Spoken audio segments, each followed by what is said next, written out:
를 지켜주신 하나님의 은혜를 한번 생각해 보시고 다음 주일 맥주 감사주일로 여러분 나갔으면 좋겠고요. 7월 첫째 주 2부 예배 후에 재직에 있습니다. 여러분 기억하시면 좋겠습니다. 자, 가슴을 펴시고 죄송합니다. 저만 마스크를 벗어서 마스크를 썼다가 여기서 이제 설교하려고 벗으니까 얼마나 시원하면서 제가 갑자기 드는 생각이 나만 벗어서 너무 미안하다. 죄송합니다.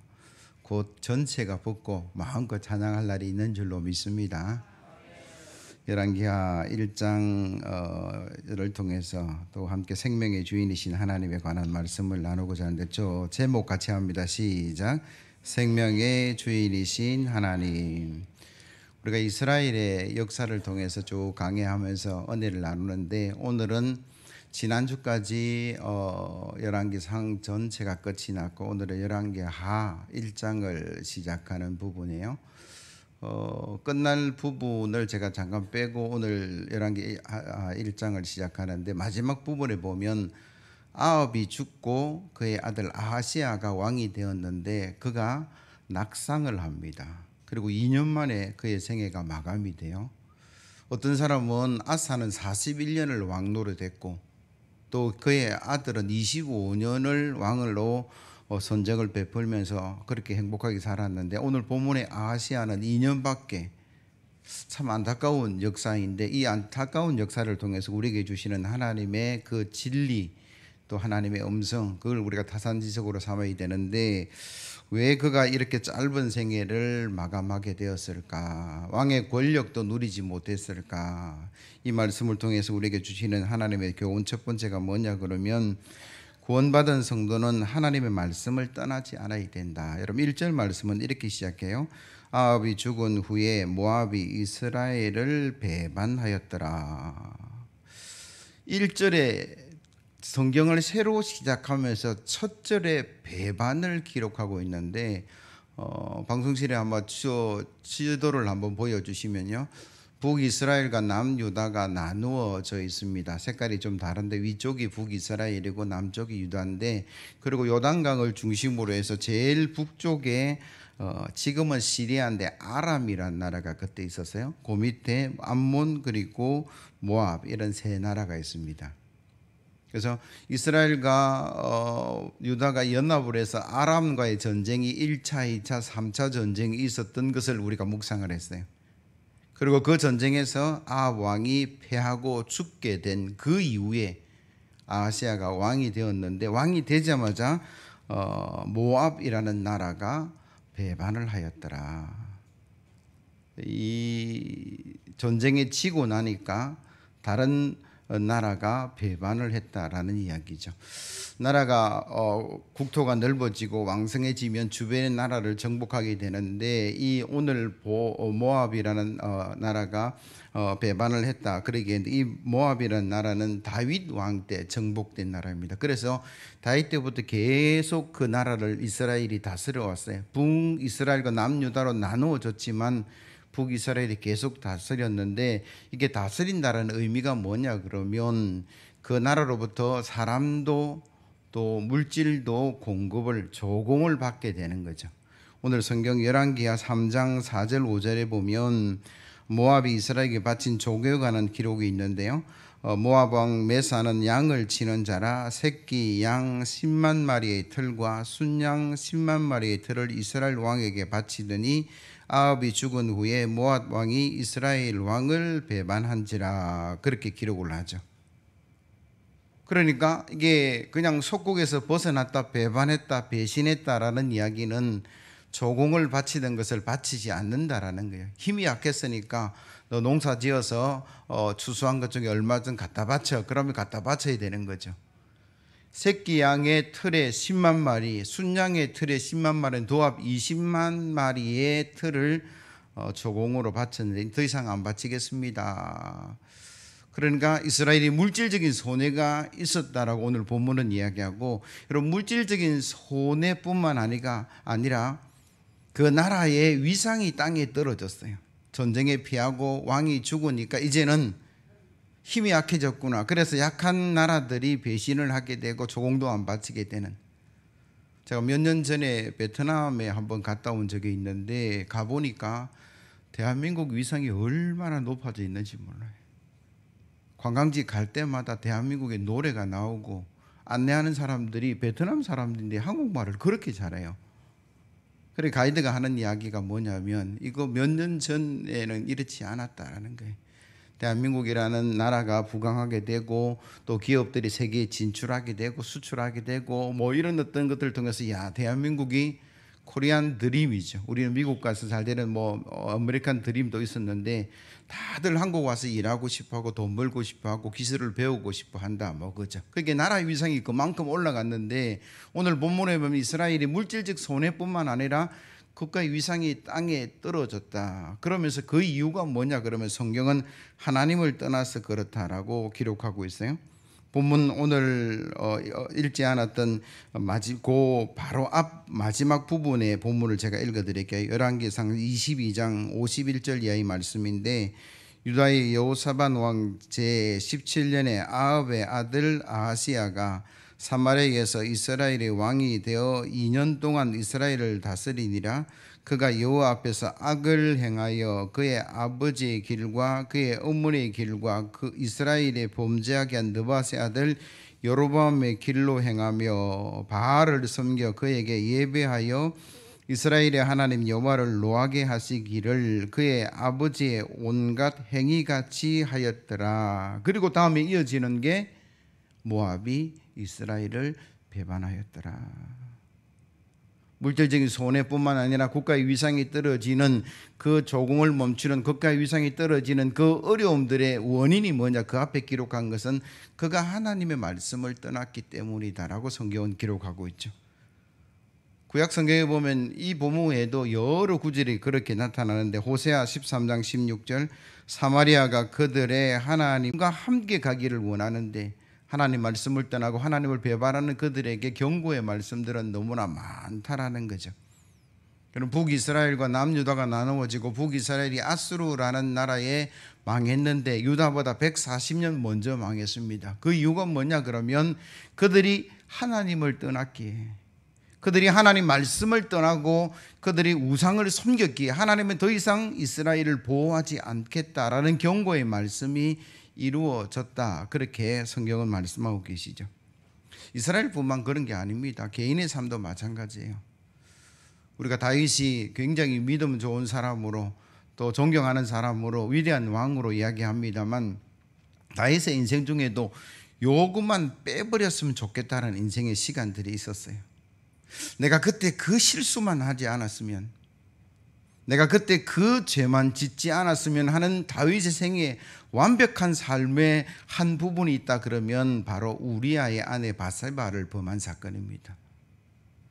뭐 다 알고 계시겠지만 조금 설명을 하게 되면 다윗은 우연찮게 우리아의 아내 바세바가 목욕하는 장면을 목격하게 되고 알아보니까 자기의 부하의 아내였어요. 거기서 멈춰야 되는데 다윗은 멈추지 않고 그를 데려다가 동침하면서 바세바가 임신한 사실을 알게 되죠. 근심도 하고 고민도 하고 여러 가지 생각의 끝이 뭐냐면 이거 숨기고 덮어야 되겠다. 완전 범죄를 노리고 전쟁터에 있는 요압 왕에게 편지를 보냅니다. 우리아 나에게 보내시오. 한참 전쟁인데 우리아가 왕의 명령을 받고 다윗 앞에 섰습니다. 다윗이 전쟁터의 상황을 묻고 나서 그에게 휴가를 줍니다. 가서 좀 쉬라고. 그래서 우리아는 다윗에게 인사를 하고 나오는데 왕이 또 명령을 하죠. 우리아 뒤에 술도 보내고 음식도 보내고 산의 지미도 뒤따라 보냈어요. 우리아가 나가다 보니까 신하들이 음식을 가지고 옵니다. 이게 뭐냐고. 그러니까 다윗이 당신에게 보낸 보상입니다. 근데 그는 집으로 가지 않았다라고 성경 기록하죠. 보초서는 동료들과 뭐 선배도 있었고 후배도 있었겠죠. 그 문 앞에서 그 음식을 나누어 먹고 거기서 잠을 잤다. 그래서 왕이 그 소식을 알고 불렀습니다. 왜 집에 가지 않았느냐. 그가 하는 말이 이거예요. 하나님의 언약궤도 전쟁터에 있고 제가 모시는 장군 요압도 전쟁터에서 열심히 전쟁을 하고 있고 제 부하들도 죽을 힘을 다해서 나라를 지키고 있는데 제가 어떻게 편히 집에 가서 잠을 자고 쉬겠습니까? 그럴 수 없습니다. 왕이여 저에게 그런 요구하지 마십시오. 그래서 돌려보냈어요. 그러면서 다시 또 고민하고 저녁에 다시 부릅니다. 같은 상에 앉아서 밥을 먹고 음식을 먹고 술을 먹고 술 취해서 집에 돌아갈 것을 다해서 예상을 했는데 실컷 왕과 함께 식탁을 나눈 그 우리아는 돌아가지 않고 결국은 그 군사들과 함께 잠을 자게 되죠. 다윗이 판단하기에 도저히 이 친구는 안 되겠구나. 그래서 편지를 하나 써서 전쟁터에 보냈는데 그 편지의 내용이 요압 왕만 볼 수 있는 인비 도장을 찍은 거죠. 펼쳐보니까 가장 치열한 전투에 우리아를 앞세우고 그 전쟁터에서 아군이 후퇴하면서 우리아를 죽여버려라 라는 그 내용의 편지였다라는 거죠. 다윗에게 충성한 우리아입니다. 하나님께 신실한 우리아였습니다. 나라와 민족을 위해서 생명을 내어놓는 그런 신뢰 있는 사람이었는데 다윗이 자기의 범죄를 감추기 위해서 그 충성스러운 신하를 배신하게 되는 거죠. 그 결과가 성경에 나단 선지자를 통해서 하나님께서 이렇게 말씀합니다. 사무엘하 12장 7절 이하의 말씀 제가 읽어드릴게요. 나단이 다윗에게 이르되 당신이 그 사람이라. 이스라엘의 하나님 여호와께서 이와 같이 이르시기를 내가 너를 이스라엘 왕으로 기름 붓기 위하여 너를 사울의 손에서 구원하고 내 주인의 집을 내게 주고 내 주인의 아내들을 내 품에 두고 이스라엘과 유다 족속을 내게 맡겼느니라. 만일 그것이 부족하였을 것 같으면 내가 내게 이것저것을 더 주었으리라. 그러한데 어찌하여 내가 여호와의 말씀을 업신여기고 나 보기에 악을 행하였느냐. 내가 칼로 햇사람 우리아를 치되 암몬 자손의 칼로 죽이고 그의 아내를 빼앗아 내 아내로 삼았도다. 이제 내가 나를 업신여기고 햇사람 우리아의 아내를 빼앗아 내 아내로 삼았은즉 칼이 내 집에서 영원히 떠나지 아니하리라 하셨고 여호와께서 또 이와 같이 이러시기를 보라 내가 너와 내 집에 재앙을 일으키고 내가 내 눈앞에서 내 아내를 빼앗아 내 이웃들에게 주리니 그 사람들이 내 아내들과 더불어 백주에 동침하리라. 너는 엄밀히 행하였으나 나는 온 이스라엘 앞에서 백주에 이 일을 행하리라 하셨나이다. 제가 이 본문을 읽으면서 우리아가 뭔데 수천만 군사 중에 한 사람일 뿐인데 하나님께서 이렇게 엄한 벌을 말씀하시는 이유는 오늘 본문을 통해서 우리가 알 수 있는 게 뭐냐면 이제 내가 나를 업신여기고 라는 말 때문에요. 하나님 제 부하 거 제가 좀 뺐었는데 그거 아니더라고요. 하나님의 말씀을 떠난 행위였다라는 거예요. 그래서 하나님께서 경고하신 대로 징벌을 내리겠다라는 경고의 말씀을 주었을 뿐만 아니라 또한 이 배신이란 단어가 배반이란 단어가 여러분 인생에서 가장 아름다운 단어가 뭐냐 그러면 사랑, 물론 사랑도 맞겠지만 신뢰라는 단어죠. 믿음이라는 단어죠. 그 가장 아름다운 신뢰와 믿음을 저버린 반대편에 서 있는 단어가 배신이라는 거예요. 부부가 서로 믿고 사랑하고 평생을 약속했는데 한 사람이 배신하게 되는 그 엄청난 가정의 아픔뿐만 아니라 나라의 아픔과 역사의 아픔들을 우리는 지켜보고 있다라는 거죠. 그래서 하나님께서 가장 귀하게 생각하는 것이 뭐냐 그러면 이 신뢰, 믿음이라는 것인데 그걸 깨어버린 다윗을 향해서 내가 아무리 사랑하지만 징벌을 내리겠다라고 말씀하고 계시고 오죽했으면 단테는 신곡에서 배신자들을 지옥의 가장 아래쪽에 그림을 그렸다라고 이야기를 하는 거죠. 그래서 하나님 말씀을 떠나지 않는 게 저와 여러분들이 행복을 누리는 것입니다. 왜 다윗이 그런 일을 했을까? 왜 이스라엘이 아시아가 그 범죄로 말미암아 고통을 당하고 어려움을 당하고 징벌을 당했을까? 한마디로 말하면 그게 더 행복할 것 같아서 그렇게 하면 더 잘 될 것 같던 그런 거릇된 생각과 욕심 때문에 그 일들이 일어났다라고 해요. 그러나 아니에요. 하나님 말씀 떠나는 것이 행복이 아니고 하나님 진리의 말씀을 떠나는 것이 결단코 잘 되는 것이 아니다라고 성경은 거듭거듭 우리에게 말씀하고 계시는 거죠. 아마 저와 여러분들 인생 살아갈 때에 이런 유혹들이 분명히 있을 것입니다. 진리의 말씀 외에 세상의 방법으로, 사람의 방법으로 더 행복해질 것 같고 더 잘 될 것 같은 그런 생각들이 우리에게 가득 차올 때 저와 여러분들은 그것을 거부할 수 있어야, 진리의 말씀을 통해서 거부할 수 있어야 믿음의 성도인 줄로 믿습니다. 우리가 다른 것 없어요. 다 비슷비슷해요. 세상 사람들하고 교인들하고 뭐가 다릅니까? 밥 세 끼 먹고 잠자고 자식 키우고 살아가는 건 똑같지만 우리 앞에 진리의 말씀을 붙들고 살아간다는 게 중요한 거죠. 하나님 말씀이면 내가 예스 하겠지만 하나님 말씀이 아니면 기꺼이 아무리 그게 좋은 것이라 할지라도 이익이 있는 것이라 할지라도 고민해야 되고 근심해야 되고 아니라고 말할 수 있는 게 믿음의 길이다. 그렇게 성경은 말씀하세요. 다니엘과 사드락과 메삭과 아베누고는 바벨론 포로로 잡혀갔던 청년들이었습니다. 그들에게 요구된 것이 왕의 진미, 술과 좋은 음식과 바벨론의 교육 현장이었어요. 그런데 그거는 하나님 말씀과 정반대되는 거죠. 그래서 그들이 마음의 결단을 합니다. 내가 하나님 말씀대로 먹고 마시고 살아가리라. 그리고 환관장에 가서 요청합니다. 우리가 기독교인인데 예수 믿는 사람인데 하나님의 진리를 따라가는 사람인데 제가 하나님 말씀대로 하겠습니다. 여러분 다 알잖아요. 하나님께서 그 환관장에 은혜를 베풀어 주셔서 그대로 하라. 그리고 그 나중에 시험 칠 때 보니까 그들이 그 당시에 가장 지혜로운 사람들보다 10배의 지혜를 가졌고 총리가 되고 관리가 되는 역사가 일어났다라고 성경 기록하고 있어요. 세상이 요구하는 것이 뭔데? 내가 포로인데 눈치 없이 상황도 파악되지 않고 그걸 거부할 수 있느냐라고 이야기할지 모르겠지만 나는 믿음으로 거부한다. 그의 결과가 너무나 선하고 복된 것이었다라고 성경은 말씀하죠. 우상을 만들었습니다. 신상을 만들었습니다. 나팔 불면 다 절하시오. 사드락과 메삭과 아베느고가 절하지 않고 뻣뻣하게 서 있었어요. 왕이 불렀습니다. 한 번 더 기회 줄 테니까 절해.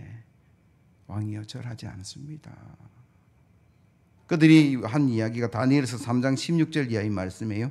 사드락과 메삭과 아베느고가 왕에게 대답하여 이르되 느부갓네살 왕이여 우리가 이 일에 대하여 왕에게 대답할 필요가 없나이다.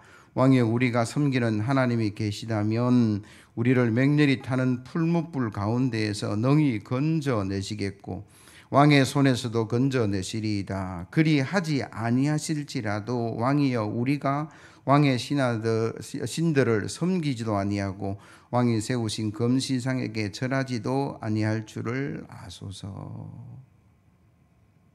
하나님 때문에 우상 앞에 절할 수 없고 풀무불에 타 죽는 일이 있다 할지라도 하나님이 구출하실 것인데 하나님이 구출하지 아니하시더라도 나는 믿음의 길을 내려놓지 않겠습니다. 배신하지 않겠습니다. 하나님 말씀 배반하지 않겠습니다. 그 결과가 뭐예요?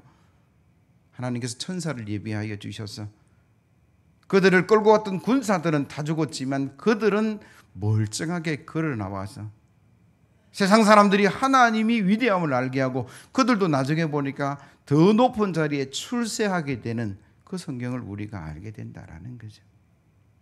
사랑하는 성도 여러분, 우리가 살아갈 때에 세상은 하나님 말씀보다 더 좋은 방법이 있다라고 요구할 때가 참 많이 있습니다. 그러나 그것은 우리가 유혹으로 생각하시고 늘 하나님의 진리의 말씀을 붙드시고 하늘의 신령한 복과 땅의 기름진 복을 누려가시기를 예수 그리스도의 이름으로 기원합니다. 두 번째로 우리에게 주시는 하나님 말씀, 성도는 자기의 사랑을 빼앗기지 않는 질투하시는 하나님을 잊지 않아야 된다. 여러분 2절에서 3절 말씀 같이 한번 읽어볼까요? 같이 읽습니다. 시작. 아시아가 사마리아에 있는 그의 다락 난간에서 떨어져 병들매 사다를 보내어 그들에게 이르되 가서 에글론의 신 바알 세붑에게 이 병이 낫겠나 물어보라 하니라. 여호와의 사자가 드셉 사람 엘리야에게 이르되 너는 일어나 올라가서 사마리아 왕의 사자를 만나 그에게 이르기를 이스라엘에 하나님이 없어서 너희가 에글론의 신 바알 세붑에게 물으러 가느냐. 아멘. 자신이 낙상했어요. 병들어 침상에 누워 있습니다. 이게 죽게 될지 내가 회복해서 살아나게 될지 한 궁금증을 가지고 사신을 보내었는데 하나님께 하나님의 사자가 아니라 바알세붑이라는 우상에게 물으러 갔다. 하나님의 신이 하나님의 영이 엘리야에게 임하셔서 그에게 질문한 게 도리어 질문한 게 뭐냐 그러면 이스라엘에 하나님이 안 계셔서 하나님의 사람이 없어서 우상에게 물으러 가느냐. 이스라엘의 사람이면 하나님의 선민이면 하나님의 백성이면 그게 좋은 것이든 고난이든 우리는 하나님께 나아가서 물어야 되고 기도해야 되고 또 해결받는 게 믿음의 모습이다라고 성경은 말씀하고 계시죠. 하나님이 이스라엘을 지키시고 보호하시면서 끊임없이 이스라엘에게 요구한 게 뭐냐 그러면 하나님을 섬기고 살아가라. 여러분 출애굽기 20장 1절에서 6절 10계명을 통한 하나님 말씀인데요. 하나님이 이 모든 말씀을 말씀하여 이르시되 나는 너희를 애굽 땅 종되었던 집에서 인도하여 낸 내 하나님 여호와라. 너는 나 외에 다른 신들을 두지 말며 너를 위하여 새긴 우상을 만들지 말고 또 위에 하늘에 있는 것이나 아래 땅에 있는 것이나 땅 아래 물속에 있는 것에 어떤 형상도 만들지 말며 그것들에게 절하지 말며 그것들을 섬기지 말라. 나 내 하나님 여호와는 질투하는 하나님인즉 나를 미워하는 자의 죄를 갚되 아버지로부터 아들에게 3, 4대까지 이르게 하거니와 나를 사랑하고 내 계명을 지키는 자에게는 천대까지 은혜를 베푸느니라. 하나님 말씀이 뭐냐 그러면 하나님의 백성이 하나님을 따라 살려고 애쓰고 노력할 때 하나님이 보상하시겠다라는 이야기고 하나님께서 천대만대 복을 주시겠다라는 내용인데 출애굽기 34장에도 마찬가지 똑같은 말씀을 하고 계세요. 그러면서 그 속에 나타난 단어가 질투하시는 하나님이라는 단어가 포함되어 있어요. 여러분 질투가 뭡니까? 하나님이 질투하신다. 이게 신인 동영론적 표현이라고 이야기하는데 신인 하나님이 인간적인 표현을 하는 거죠. 그런데 인간의 질투와는 좀 다른 내용이죠. 우리가 늘 인간의 질투는 사악함이 그 속에 포함되어 있고 욕심이 그 속에 포함되어 있는데 하나님은 아니다라고 성경은 말씀하세요. 그리고 무슨 얘기를 하시냐 그러면 그럼 질투라는 단어는 사랑의 다른 얼굴 그렇게 이야기하죠. 서양 속담에 보니까 질투하지 않는 사람은 사랑할 수 없다 그렇게 이야기하는데 하나님께서 내가 여기에 있는데 나에게 물으러 오지 않고 바알세붑 우상에게 가느냐라고 말씀하시고 질문하는 것은 내가 너를 사랑하노라 라는 말씀이에요. 내가 너의 병을 고쳐주겠노라 라는 말씀이에요. 그런데 나는 기다리는데 너는 와서 요청하지도 않고 기도하지도 않고 나에게 구하지도 않느냐라는 늘 십자가를 볼 때마다 기억하고 잊지 말아야 될 것은 하나님께서 저렇게 나를 사랑하셨다라는 이야기. 차 타고 가다 보니까 십자가가 너무 많아요. 참 대한민국이 이렇게 복을 받는 것은 저 십자가 때문인데 어떤 사람은 십자가 왜 이리 많노라고 이야기하는데 아니에요. 저는 그 십자가 볼 때마다 하나님이 독생자를 주셔서 우리를 사랑하시고 구원하셨다는 그 마크들이 세상 곳곳에 있는 거예요. 그리고 주님이 뭐라고 이야기합니까? 모든 세상 사람들이 그 사랑을 알게 하는 것이 우리의 사명이고 전도라고 말씀하고 계시다는 사실을 기억하시고 하나님 사랑 가운데 그 은혜 가운데 나아가는 저와 여러분들 되기를 예수 그리스도의 이름으로 기원합니다. 마지막으로 우리가 잊지 말아야 될 게 뭐냐 그러면 성도가 죽고 사는 것 생명이 하나님께 달려있다. 여러분 4절에서 6절 말씀 보세요. 그러므로 여호와의 말씀이 내가 올라간 침상에서 내려오지 못할지라 내가 반드시 죽으리라 하셨다 하라. 엘리야가 이에 가니라. 사자들이 왕에게 올라오니 왕이 그들에게 이르되 너희는 어찌하여 돌아왔느냐 하니 그들이 말하되 한 사람이 올라와서 우리를 만나 이르되 너희는 너희를 보낸 왕에게 돌아가서 그에게 고하기를 여호와의 말씀이 이스라엘에 하나님이 없어서 내가 에글론의 신 바알세붑에게 물으려고 보냈느냐. 그러므로 내가 올라간 침상에서 내려오지 못할지라 내가 반드시 죽으리라 하셨다 하라 하였더라. 하나님이 정하신 거죠. 만약에 엘리야가 자기 마음대로 그 이야기했으면 이건 엄청난 모독이죠. 그러나 반드시 죽으리라 주의 사자가 전한 그 말씀은 하나님의 말씀인데 그 죽고 사는 문제를 누가 결정하느냐? 하나님이 결정한다라는 거죠. 이 사람들이 나아갔던 아시아가 찾아갔던 바알세붑이라는 우상은 파리 우상입니다. 파리 모양을 하고 있는 우상이에요. 아마 지금도 파리가 병균들을 많이 옮기는데 그 당시에 아마 병들고 뭐 헌대나고 뭐 종기나고 보니까 이 파리가 있더라는. 그래서 사람들이 파리가 생명을 죽고 살리는구나 오해한 거예요. 그래서 그 파리 우상을 만들고 그 앞에 가서 빌기를 내가 병들어도 죽지 않게 해달라. 그게 그때의 우상이고 민간 신앙인데 왕이 그걸 받아들인 거예요. 그래서 본인이 병드니까 자기가 죽고 살 그걸 바알세붑에 가서 물어보라. 그렇게 이야기했는데 참 어리석은 삶이죠. 생명의 주인은 하나님이신 줄로 믿습니다. 지난 주부터 우리 성도들 중에 병원에 가는 분들이 몇 분 계시고 목사님 기도해 달라는 분들이 계셨어요. 늘 기도해주고 또 병원 찾아가서 신방하고 뭐 병원 들어가지도 못하고 입구에서 쫓겨나기도 했는데, 그러면서 제가 늘 기도하고 말씀드렸던 내용이 뭐냐 그러면, 여러분 살면서 다칠 수도 있고 상할 수도 있고 병들 수 있습니다. 그러나 그것이 죽고 사는 문제는 아니에요. 하나님께 달려있다라는 이야기예요. 하나님이 살리고 하나님이 죽이고 하나님이 정한 시간대를 우리가 살아가는 거지. 여러분 아무리 의술이 발달되었다 할지라도, 아무리 과학이 발달되었다 할지라도 여러분 죽을 사람은 죽고요, 살 사람은 살더라. 우리가 알 수 있는 게 뭐냐 그러면 그게 과학이나 의술에 의해서 우리의 생명, 물론 건강해지고 치료받는 부분들이 있겠지만 생명은 하나님께 달려있다는 사실을 우리 잊지 않으셔야 돼요. 2008년 2월 18일에 연세대 세브란스 병원에 입원해서 폐조직 검사를 하다가 식물 뇌사 상태에 들어간 78세의 김모 할머니라는 분이 계세요. 2008년도 내용인데 세상을 떠들썩하게 했습니다. 그 내용이 뭐냐 그러면 이분이 폐에 대한 78세니까 뭐 나이가 많이 들었어요. 뭐 의사가 실수를 했는지 아니면 생명이 소환이 다 돼서 그런지 모르겠지만 식물에 대한 상태가 되니까 가족들이 연명치료 안 했으면 좋겠습니다라고 병원에 요청을 하게 되고, 인공호흡기 빼고 우리는 자연적으로 돌아가기를 원합니다. 그런데 병원 측에서는 그럴 수 없습니다. 그게 그때 당시 법이었어요.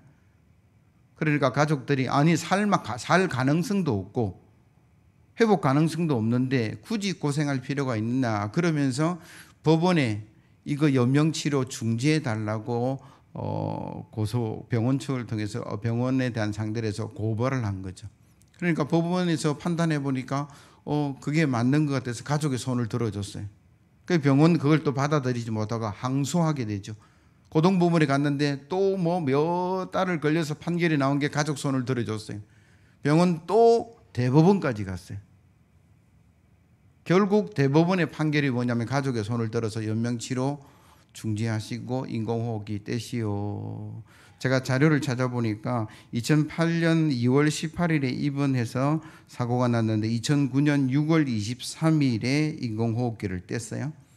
그러면 할머니가 금방 돌아가셔야 되는데, 놀랍게도 그 할머니가 돌아가신 것은 2010년 1월 10일 인공호흡기를 떼고 6개월 17일 약 201일 만에 돌아가셨어요. 가족들의 증언에 의하면 할머니가 인공호흡기를 뗐는데 자가호흡으로 생명이 유지되라는 거예요. 며칠 있다가 돌아가시겠지. 하루가 지나고 일주일이 지나고 한 달이 지났는데도, 2달이 지났는데도 계속 자가호흡으로 생명이 유지가 되는 거예요. 어떻게 해서 돌아가셨느냐, 너무 오래 누워있어서 욕창이 나고 부종이 생겼어. 신장의 기능이 엉망이 되고 해서 어쩔 수 없이 마지막 부분에 돌아가시게 된 게 6개월 이상 자가호흡에 대한 이야기입니다. 제가 이 자료를 읽으면서 생명은 의사들에 의해서 살고 죽는 것도 아니고 고등법원, 대법원 가서 판단을 받아서 죽고 사는 것도 아니고, 비록 인공호흡기는 뗐지만 200일 넘는 세월을 하나님이 그 생명을 유지시켰기에 그가 살아있었던 거예요. 우리가 살아가면서 병들 수도 있고 고난 당할 수도 있고 어려움 당할 수도 있어요. 그때 우리가 잊지 말아야 될 것은 물론 불안할 수도 있어요. 이러다가 내가 죽는 게 아닌가, 이러다가 내가 어떻게 되는 거 아닌가. 그렇더라도 그 생각 앞에 우리가 놓치지 말아야 될 생각은 생명의 주인 되신 하나님께서 결정하시는 줄로 믿습니다. 그래서 우리는 어떤 일을 만나든지 어떤 질병을 만나든지 하나님의 뜻대로 주님이 살리시면 살리시는 줄로 믿습니다. 제가 부목사 때 뭐 한 경험 아마 이야기했을 것인데 병원에서는 다 포기했어요. 기도원 가서도 이제 끝났어요. 제가 참 은혜를 많이 받았던 장로님이라서 제가 늘 기도했습니다. 근데 한 번은 하나님께서 제게 꿈에 이렇게 말씀하셨어요. 안 목사 기도 멈춰라. 살려달라는 기도 하지 말라고 하나님 말씀하시는 거예요. 제가 꿈에 그 소리 듣고 얼마나 놀란지 몰라요. 그리고 나서 제가 기도를 바꾸었어요. 일주일 만에 돌아가셨는데 그때 그 사건을 통해서 제가 깨닫게 된 게 뭐냐 그러면 생명의 주인은 하나님이시고 주의 종이 그 생명을 붙들고 기도하고 안 놓으니까 하나님이 안 데려가시더라는 거예요. 그래서 저와 여러분들이 병들든 고난이 오든 어려움이 오든 우상 찾아갈 게 아니라 세상의 방법을 찾을 것이 아니라 하나님을 찾고 기도하고 구역장이든 장로님이든 목사님이든 기도 부탁해서 그 합심 기도로 말미암아 하나님의 생명 역사가 연장되는 그 축복의 역사가 우리 가운데 일어나야 된다라는 거죠. 사랑하는 성도 여러분, 저와 여러분들에게 잊지 말아야 될 것은 생명의 주인은 하나님이신 줄로 믿습니다. 예수님은 공생애를 통해서 수많은 병자를 고쳐내셨더라고요. 심지어 죽은 나사로를 살려내셨다라는 게 성경의 말씀입니다. 우리가 주님께 기도하면 하나님께서 고치시고 회복하는 놀라운 역사가 있는 줄로 믿습니다. 다시 한 번 더 강조하지만 생명의 주인은 하나님이시고 그에게 달려있기 때문에 우리 스스로도 생명을 자해해서는 되지 않을 것이고 타인의 생명도 우리가 존중해야 될 것이고 오직 그 천하보다 귀한 생명의 역사 앞에 우리는 하나님의 뜻을 따라가야 된다. 그게 오늘 본문의 말씀입니다. 말씀을 정리합니다. 북이스라엘 아시아를 통해서 하나님께서 우리에게 주시는 말씀이 뭐냐 하면 하나님은 우리를 사랑하신다라는 말씀이고 우리가 그 사랑을 저버리고 진리를 저버리고 말씀을 저버릴 때에 때로는 하나님은 질투와 또 징계로 우리에게 말씀하시는데 그것마저도 사랑이다라고 말씀하고 계세요. 저와 여러분들이 어려움을 당할 때마다 늘 하나님의 사랑을